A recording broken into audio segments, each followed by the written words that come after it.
வணக்கம் மக்களே, நான் தான் ஜாக்சன். எல்லாருக்குமே ஒரு பாசிட்டிவ் மார்னிங், ஒரு மோட்டிவேஷனோட இந்த டே ஸ்டார்ட் பண்ணுங்க. ஸோ எல்லாத்தையுமே ப்ராக்டிஸ் பண்ணி பாருங்க. செல்ஃப் கான்ஃபிடென்ட்டா ஒவ்வொரு செக்ஷனும் ப்ராக்டிஸ் பண்ணும்போது ப்ராக்டிஸ் பண்ணுங்க. தயவு செய்து இந்த தப்பெல்லாம் பண்ணாதீங்க அப்படின்னு சொல்றதுக்கான தான் இந்த வீடியோ. அதுக்கு முன்னாடி இன்னைக்கு சூப்பர் பேட்சில் பார்த்தீங்கன்னா ஒரு பிஓ பிலிம்ஸ் டெஸ்ட் இருக்கு. அந்த டெஸ்ட்டில் யார் ஃபர்ஸ்ட் வராங்களோ அவங்களுக்கு சிடபிள்யூஜியோட 5 புக்கு வந்து ப்ரைஸாக தரப்போகிறோம். ஸோ எல்லாருமே சூப்பர் பேட்ச் டெஸ்ட் எடுங்க.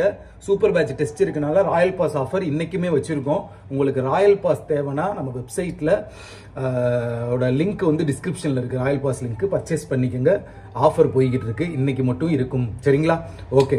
ஸோ என்ன தப்பு பண்ணக்கூடாது அப்படின்றத வரிசையாக நான் சொல்லிட்டே போகிறேன். இந்த ஃப்ரெஷர் பிகினர்லாம் இருந்தீங்கன்னா அதை நல்ல காதில் வாங்கிக்கோங்க. சரியா?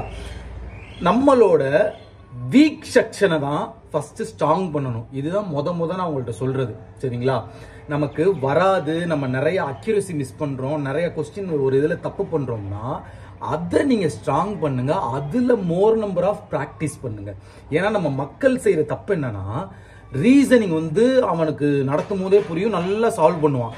ஆப்டில வந்து பாத்தீங்கன்னா நடத்தும் போது புரியாது, அது ஏதோ தடுமாறி கொஞ்சம் அப்படி இப்படின்னு படிச்சிருவான். இந்த இங்கிலீஷை பொறுத்த வரைக்கும் அவன் பிராக்டிஸே எடுக்க மாட்டான். வரலன்னு கடைசி வந்து இங்கிலீஷ் வந்து ஒரு அறகுறையாவே வச்சுட்டு போயே பிரிலிம்ஸ் அட்டன் பண்ணிக்கிட்டே இருப்பாங்க. இப்படி பண்ணாதீங்க. சரிங்களா? இன்னொரு தப்பு என்னன்னு பாத்தீங்கன்னா, ரீசனிங்ல வந்து இந்த கிரிட்டிக்கல் ரீசனிங் பார்ட் இருக்கு பாத்தீங்களா, இந்த பார்ட்டை வந்து பிராக்டிஸே பண்ணி பார்க்க மாட்டாங்க. இது பாத்தீங்கன்னா என்ன அஃபெக்ட் ஆகும்னா, கடைசி வரை அவனுக்கு அது வரவே வராது. நம்ம ஒரு பிகினரா ஃப்ரெஷரா நுழையிறோம் பாத்தீங்களா, அப்பயே எல்லா டாபிக்குமே இம்பார்ட்டன்ஸ் கொடுத்து எல்லாத்தையுமே பிராக்டிஸ் பண்ணோம்னா தான் நம்ம ஜெயிக்க முடியும் சீக்கிரமே.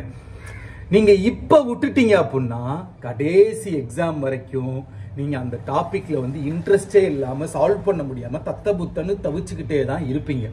ஸோ ரீசனிங்ல பாத்தீங்கன்னா வந்து கிரிட்டிக்கல் ரீசனிங்க்கு இம்பார்ட்டன்ஸ் கொடுங்க. மெயின்ஸ்ல அது பாத்தீங்கன்னா 10 மார்க் நியர் வரும். சரிங்களா? ஆப்டியை பொறுத்த வரைக்கும் இந்த simplification, approximation, missing number, wrong number, quadratic equation, இந்த 5 மட்டும் போட்டு சால்வ் பண்ணிக்கிட்டே இல்லாம அப்ளிகேஷன் சம், டிஐ, இது எல்லாமே கான்சென்ட்ரேட் பண்ணுங்க. நம்ம மக்கள் பண்ற தப்பே அதுதான். மெயின்ஸ் ஃபுல்லா அப்ளிகேஷன் சம், டிஐ தான் இருக்கும் மக்களே.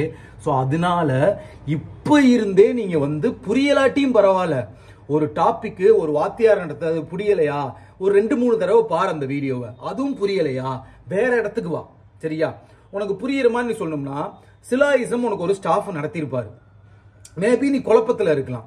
இப்ப நம்ம சேனல்ல ஒரு சிலாயிசம் வீடியோ இருக்கு, அது நான் டீடைல்டா இன்டெப்தா நடத்திருப்பேன். அதை பார்க்கும்போது உனக்கு புரியலாம். இதே மாதிரிதான் ஆப்டியை நான் சொல்றேன். உனக்கு வந்து ஒரு ஸ்டாஃப் நடத்துறது புரியல அப்படின்னா இன்னொரு ஸ்டாஃப் நடத்துறத போய் பாரு. சரியா? இல்ல அந்த ஸ்டாஃபோட வீடியோவே 2-3 தடவை பார்த்தா புரிய வாய்ப்பு இருக்கு. அப்படி இல்லைன்னா உனக்கு புரியுற மாதிரி யார் நடத்துறாங்களோ, உனக்கு எங்க ஈஸின்னு தோணுதோ அந்த வீடியோவை அப்ளிகேஷன் சம் ஃபுல்லா பார்த்து n number of sums practice பண்ணணும். ஒரு application topic profit and loss இருக்குன்னா அதுல நீ ஒரு 500 சம்மாவது நீ ஃப்ரெஷரா உள்ள வரும்போது பேசிக் கத்துக்கும் போது ஒரு 500 சம்மாவது நீ சால்வ் பண்ணி பார்க்கணும். அது எங்க கிடைக்கும்னா எல்லா வெப்சைட்லயுமே ஃப்ரீ பிடிஎஃப் வச்சிருப்பாங்க. எக்ஸாம் பண்டிட்லாம் பாத்தீங்கன்னா ஃப்ரீ பிடிஎஃப் இருக்கு. ஸோ அதெல்லாம் எடுத்து சால்வ் பண்ணுங்க. அது இல்லையா நம்ம ராயல் பாஸ்ல டாபிக் வைஸ் பிடிஎஃப்ல ப்ராஃபிட் அண்ட் லாஸ்ல என்னென்ன டைப் இருக்கோ அதுக்கெல்லாம் பிடிஎஃப் இருக்கு. அதை எடுத்து சால்வ் பண்ணி பாரு. சரிங்களா? ஸோ எந்த சோர்ஸ் யூஸ் பண்ணுமோ நீ யூஸ் பண்ணிக்க. இங்கிலீஷை பொறுத்த வரைக்கும் எந்த டாபிக்கையுமே தொடமாட்டாங்க. சரிங்களா? அதாவது ஸ்கூல்ல தத்தபொத்தன் இங்கிலீஷ் படிச்சுட்டு வந்தவன் இந்த ரீடிங் காம்ப்ரிஹென்ஷனு, இந்த க்ளோஸ் டெஸ்ட்லாம் ஏதாவது அட்டன் பண்ணுவாங்க. இந்த தமிழ் மீடியத்துல இருந்து வந்தவங்களுக்கு தான் ரொம்ப கஷ்டம். நான் என்ன சொல்றேன்னா, இந்த இங்கிலீஷ்ன்றது எல்லாத்துக்குமே வராதுதான். சரிங்களா? எல்லாருமே இங்க ஃப்ரெஷ்ஷா தான் ஸ்டார்ட் பண்றாங்க. லைட்டா மழை தூருது, அப்படியே ஜாலியா இருக்கு.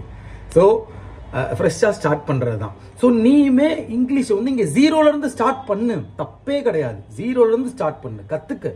ஸோ நிறைய சேனல்ஸ் இருக்கு. அபித் சார் சேனல் இருக்கு. அப்புறம் பார்த்தீங்கன்னா கேரளா ரீனா மேம் இங்கிலீஷ் போடுறாங்க. நம்ம சேனல்ல பார்த்தீங்கன்னா வந்து குணா சார் இங்கிலீஷ் போடுறாரு. ஸோ உங்களுக்கு யாரோடது பிடிக்குதோ அவங்கள்ட்ட போய் இங்கிலீஷை வந்து ஃபுல்லா பார்த்து கத்துக்கிட்டு வெப்சைட்ல போய் நிறைய ப்ராக்டிஸ் எடுங்க. எந்த டாப்பிக்கையும் சிங்கிள் டாப்பிக்கை மிஸ் பண்ணக்கூடாது மக்களே. இது வேணாம் அப்படின்னு ஒதுக்க கூடாது. ஏன்னா எக்ஸாம்ல வந்து அதுதான் நமக்கு மெயினாவே தடையா வந்து நிற்கும். ஸோ அதுக்காண்டி தான் சொல்கிறேன். ஸோ இந்த வீடியோவே முக்கியமாக நான் போடுறது எதுக்குன்னா, உன் வி செக்ஷன்லாம் ஸ்ட்ராங் பண்ண, நீ அதில் நல்லா ப்ராக்டிஸ் பண்ண அப்படின்னா வந்து வரதை நீ நல்லா ப்ராக்டிஸ் பண்ணிட்டு தான் இருப்ப. பிரச்சனை கிடையாது. இப்போ சிலாயிசம் வருது, கோடிங் டி கோடிங் வருதுன்னா அந்த சம்மலாம் நீ ப்ராக்டிஸ் பண்ணிட்டு தான் இருப்ப. வராததை ப்ராக்டிஸ் பண்ணுறோம், அப்போ தான் இங்கே வந்து அடுத்தவனை கம்பேர் பண்ணும்போது ஜெயிக்க முடியும். ஒன்று புரிஞ்சுக்க, உன்னோட 1 வருஷம் 2 வருஷம் 3 வருஷம்ன்ற படிச்சுக்கிட்டே இருக்கான், சரிங்களா? ஸோ அவங்களுக்கும் நான் சொல்றது என்னன்னா, எந்த தப்பு பண்றோன்னு பாருங்க, அதை திருத்திக்கங்க. எந்த டாபிக் நமக்கு இப்போ வரலையோ, நம்ம படிக்கலையோ, அதை படிச்சு பாஸ் ஆகணும்னு பாருங்க, சரிங்களா? இப்போ 3 வருஷம் 2 வருஷம்லாம் ஓடிக்கிட்டு இருக்கான், அவனோட ஃப்ரெஷ்ஷாக வரவே நீ போட்டி போடணும்னா நீ அப்போ வந்து எல்லா டாபிக்லையும் கான்சென்ட்ரேட் பண்ணணும். அவனை விட நீ எக்ஸ்ட்ரா எஃபர்ட் எடுத்து படிக்கணும். அவனை நீ காம்படிஷன் பண்ணணும்னா இதை பண்ணுங்க. கண்டிப்பா சீக்கிரமே எக்ஸாம் கிளியர் ஆவீங்க. உங்களிருந்து விடைபெறுவது உங்கள் ஜாக்சன். பாசிட்டிவா அந்த மார்னிங் ஆரம்பிங்க. கண்டிப்பா நம்ம தொடுற எல்லாமே வெற்றி தான். உங்களிருந்து விடைபெறுவது உங்கள் ஜாக்சன்.